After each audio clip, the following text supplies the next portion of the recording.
Coming up on today's show, Tesla's latest quarterlies push Tesla stock price to its highest value yet as it achieves new production and delivery records. A new study comes out that claims electric vehicles are more expensive to fuel than internal combustion engine vehicles. And the future is finally here as the age of the Jetsons is upon us. These stories and more coming next. Welcome back to another weekly roundup in the world of clean cars and green energy, all in the guise of TEN, Transport Evolved News. We've another thoroughly full episode stuffed with little tasty nougats of low-emission joy, so let's get on with it. This show is sponsored by the Electric Auto Association. Stick around until the end of the show to find out how joining the EAA can help you finance your own clean energy or transportation purchase. We start today with Tesla's third quarter earnings, as released after the Wall Street closing bell on Wednesday. Achieving nearly 250,000 vehicles delivered and produced, Tesla set new records for both and generated $1.62 billion in GAAP net income for the quarter. The second time in its history it's gone over the $1 billion mark. With a gross automotive margin of over 30% and an overall margin of 26.6%, Tesla shows no signs of slowing its growth. So it's no surprise that after a brief after-hours dip, totally normal on Wall Street, Tesla share prices have peaked at over $900 each. Missing from the earnings call though, Tesla CEO Elon Musk, who had decided to sit this one out. That said, we'll have some other snippets from the call to share later on in the show. After what feels like an eternity of teasing, BMW has now officially begun series production of its i4 electric sedan at the brand's iconic production facility in Munich, Germany. The first all-electric car from the brand, the i4 has to fill the tyre tracks of a long line of iconic sedans from the Bavarian brand. But we couldn't help notice that BMW's press office didn't think through the title of its press release announcing the milestone. Why? Well, it stated that, quote, BMW Group plant Munich goes fully electric, end quote. A statement which isn't technically incorrect since the plant now does produce an all-electric car, but one which could also be completely misunderstood and was, by some outlets, as being BMW will only be making electric cars at this plant from now on. As usual, context is king, and while we are glad to see the i4 in production, BMW's Munich plant is going to be producing ICE vehicles for some time to come. When Chinese electronics specialists Hon Hai Precision Company Limited, otherwise known as Foxconn, announced it was entering into the electric vehicle market late last year, we were sceptical to say the least, especially given its reputation for promising to do things that it then doesn't. But this week it unveiled the first of 3 electric vehicles it says it will produce: the Model C, an electric SUV with seating for 7, the Model E, a luxury sedan that looks very much like a Lucid Air, and the Model T, a city bus that frankly looks like an extruded rectangle with rounded corners and some wheels strapped on for good measure. A pressure campaign is building online to try and prevent a current NHTSA nominee from being confirmed, complete with online petition and threats from individuals that they will cease voting for the Democratic Party or supporting it if they get the position. Those who are against her appointment cite a long history of disparaging remarks in public made against the way Tesla has rolled out its autopilot and FSD beta program, as well as questioning her background in and connection to various autonomous vehicle companies and suppliers. This comes on top of many months of stalemate between the current administration and Tesla, with the former seemingly ignoring the existence of the latter, all while trying to promote electric vehicles. We are going to steer clear of pointing fingers here, but we can't help but wonder what would happen if the leader of the free world and the leader of Tesla, which is of course leading the EV world, sat down and talked. A new study published this week is claiming that electric vehicles are as expensive to fuel as internal combustion engine ones. But as is usually the case, the detail really matters. The study, written by Porsche Taycan owner and CEO of the Anderson Economic Group, Patrick Anderson, calls electric vehicles a, quote, enormous burden in time and in energy, end quote, claiming that EVs cost more to power than gasoline costs to fuel an internal combustion engine vehicle with, quote, reasonable gas mileage, end quote. Citing the time that it takes to find public charging, as well as the costs associated with home and commercial charging, the report is being misquoted. But as we've said here before, the majority of people don't need to use rapid charging or indeed charge away from home, rendering some of the report moot. Why, Mr. Anderson? Why? As we've long said, as many in the industry have, the production volumes of a new electric vehicle is governed in part by the battery supply chain that the automaker in question has secured for said vehicle. It's for this reason and a multi-year battery shortage that has seen more and more automakers jump into bed with battery specialists to invest in their own battery production facilities. And this week, we can add a new partnership to the list. Announced late in the week, Stellantis and Samsung SDI have entered into a preliminary agreement that, if all goes well, will see the two produce battery cells and battery modules in the US for North American plug-in models from Stellantis' various brands, which include North American Chrysler, Dodge, Ram, and Jeep models. It follows a similar deal struck by Stellantis last week with LG Energy. The US National Transportation Safety Board has completed its preliminary investigation into a deadly collision that happened in April this year in Texas, in which 2 men died after the Tesla Model S P100D they were in crashed and burst into flames. At the time, the local police had claimed they believed the car to be operating in autopilot mode, citing witness statements who claimed nobody was at the wheel prior to the crash. But just as Tesla's own crash data said at the time, the NTSB has determined that, based on the deformation of the steering wheel and other evidence, that the 2 deceased were sitting in the front of the vehicle at the time of impact. The NTSB cautions us that this is not a final report and says, quote, no conclusions about how the crash happened should be drawn from the information in this investigation update. As is usual, we will inform you when there is an update to this story. LIghtyear, the European automaker established by alumni of the solar team Eindhoven that's responsible for the LIghtyear One Solar Sedan, has published an update video this week showcasing some of the durability tests its pre-production vehicle is going through. In a new video posted online, the car is shown going through testing on some of 20 surfaces that the team drove the car on. The car seemed to handle all the tests with grace, and while it is still away from production, it is always good to see a vehicle make the symbolic passage from concept car to engineering validation vehicle, as it means the vehicle is one step closer to a real-world production date. Geely has been in the electric auto industry now for some time, if not itself, but rather by proxy through its various marques, including Volvo, Lynk & Co, Polestar, and of course the London EV company. And since it also owns Lotus, it'll soon have that brand and its EV offering to add to the list as well. But this week, another one of its brands, Zeeker, celebrated the launch of its first car, the all-electric 001 electric hatchback. Set as a brand new premium brand, Zeeker says the first customer car will be delivered to its owner in China on October 23rd, just 6 months after the car was first shown to the public at Auto Shanghai 2021.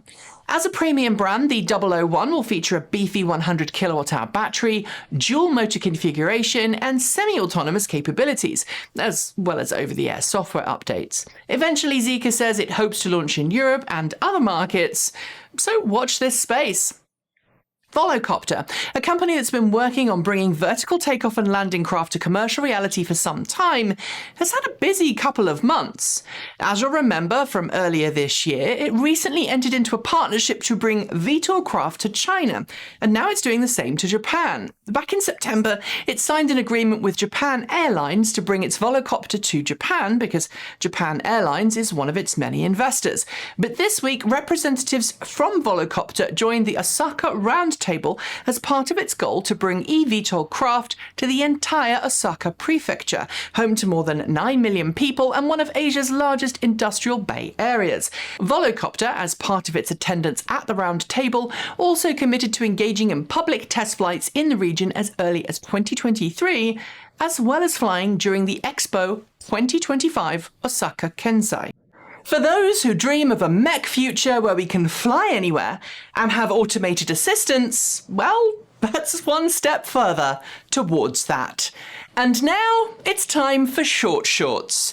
The UK has published its latest plan to achieve zero emission by 2050. Released just before the COP event in Glasgow, critics say it doesn't go far enough. It includes £600 million in grants for EVs and EV charging. Although it's completed its Giga Berlin, Tesla won't be producing vehicles there yet, after environmental groups took issue with the way in which it had previously been granted permission to operate.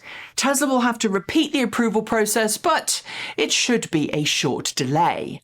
Great Wall Motors, or a sub-brand, has begun sale of its Good Cat EV in Thailand, with 6,000 pre-reservations placed in the first 2 days. The Thai market Good Cat will cost an equivalent of about $21,000. Porsche is recalling its Taycan electric sedan to fix an issue with its hazard warning lights. They come on automatically under some circumstances, but may activate at times when they aren't really needed, which probably causes confusion for other motorists. People got excited this week when a very Bigfoot-esque video went viral showing a new Tesla Cybertruck prototype with wing mirrors, four-wheel steering and other tweaks. Elon Musk confirmed on Twitter that said vehicle's mirrors would be removable. Ducati will replace Energica as the motorcycle manufacturer of choice for the Moto-E World Cup from 2023. This made all of us scratch our heads as Ducati currently doesn't make electric motorcycles. But that looks like it's about to change. Squeak! Canadians snapped up the few Kia EV6 vehicle reservations allocated for the market when order books opened on Friday. It's just the same thing that happened elsewhere in the world. Demand is massively outstripping supply. Serbian company 11es and EIT InnoEnergy are pairing up to build the first European LFP production line.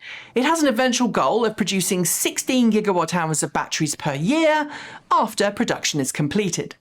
Domestic production of the Ford Mustang Mach E has officially begun in China, meaning Ford has now followed Tesla and Volkswagen into producing electric cars for the People's Republic of China in the PRC. Chinese-made Mach Es are not expected to be exported. After the Volkswagen ID.4 and ID.6 failed to get consumers excited in China, they've now been joined by their little brother, the ID.3. Production has begun in China on the Chinese market ID.3, but we're still not getting it in North America. Sadness.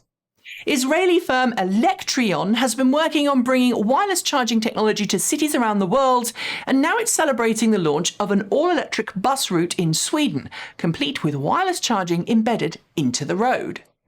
eVTOL is usually associated with the boring task of air taxi services, but we're starting to see more fun-oriented ideas too, and the new Air One concept is just such an idea. With 4 motors and a fixed-wing design, we're excited to see where it goes. Triton EV has been promising its Model H SUV for some time, and while we've had some doubts about its commercial viability, it's announced a plan to launch the Model H in India, building it at a brand new $5 billion production facility there. BMW motorcycles are popular along police forces, including in the Pacific Northwest. Now, the company has shown a police-oriented variant of its new CE04 electric scooter. It's just as polarizing in its design as the civilian version, it's just got blues and twos on top. The Spanish electric scooter company Stellantis has branched out into 4-wheelers, taking advantage of the European quadricycle, aka sans permis rules. It's designed a 2-seat runabout similar in class and size to the Renault Twizy. Volunteer Medic Corps United TSLA has made a deal with Israeli EV microcar startup City Transformer to see emergency responders drive folding, zero-emission four-wheelers. Folding, you say? Yeah, that's right. The car squishes itself up to park. Tesla owners whose cars came from the factory with Autopilot 2.0 hardware have known for some time now that they'll need to have a computer upgrade to gain access to full self-driving. But now Tesla has confirmed the cameras will need replacing too. But if you purchased FSD at the point of sale, the upgrades will be free. New South Wales has passed the country's most generous EV incentive and support package. It is also planning to spend serious money on EV infrastructure expansion. It's quite the contrast to the state of Victoria. Way to lead Australia, guys.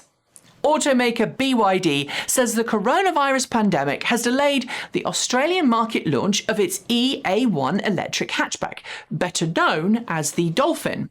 It'll happen, but BYD isn't saying when. COVID delays are sadly a fact of modern life, it seems.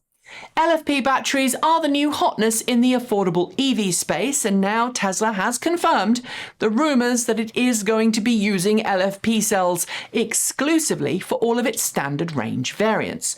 With that in mind, it's looking to bring LFP production to the USA. Making steel is very carbon intensive, but BMW is the latest automaker to announce that it will be sourcing carbon neutral steel for its various vehicle production lines.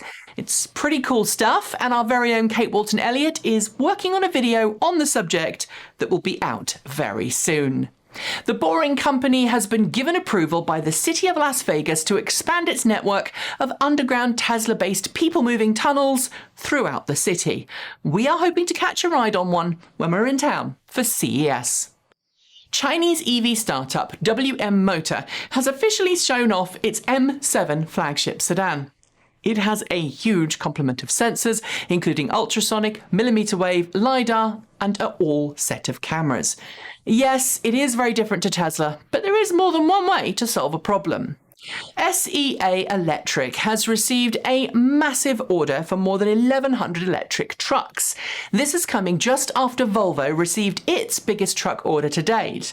EV trucks may not be as sexy or as sleek or as fast as luxurious sedans and SUVs, but they make an impact on emissions and fleet operating costs. A long-troubled South Korean automaker SsangYong Motor, which has had a mountain of debt and a history of brutal and sometimes violent labour issues, looks poised to sell itself to an EV startup that's best known for electric buses and trucks. We're watching this one closely. For many people shopping for an EV, Tesla's famous supercharger network is a big selling point. Eager to keep ahead of the competition, Tesla did confirm plans to triple the size of its supercharger network over the next 2 years during its Q3 earnings call. We all know that China has a massive number of all-electric buses on the nation's roads. But when it comes to per capita electric bus representation, Russia's capital city, Moscow, isn't far behind. It's just celebrated putting its 800th one on the road. The Ineos Grenadier is the vehicle that was born to fill a gap after the classic Land Rover Defender ended production a few years ago. Now it's going green-ish, with the promise that it will be built with a hydrogen fuel cell option. How about a battery electric one, guys? And those are your short shorts. There will be more next week. With the original Tesla Roadsters now getting up there in years, we've seen a healthy growth in the number of independent specialists looking after them, and one such specialist, Gruber Motors, is known and loved by many Roadster owners in North America. But last week, a fire at the company's headquarters destroyed not only the building where Gruber is based, but also some 30 Tesla Roadsters, some of them incredibly super rare, irreplaceable models.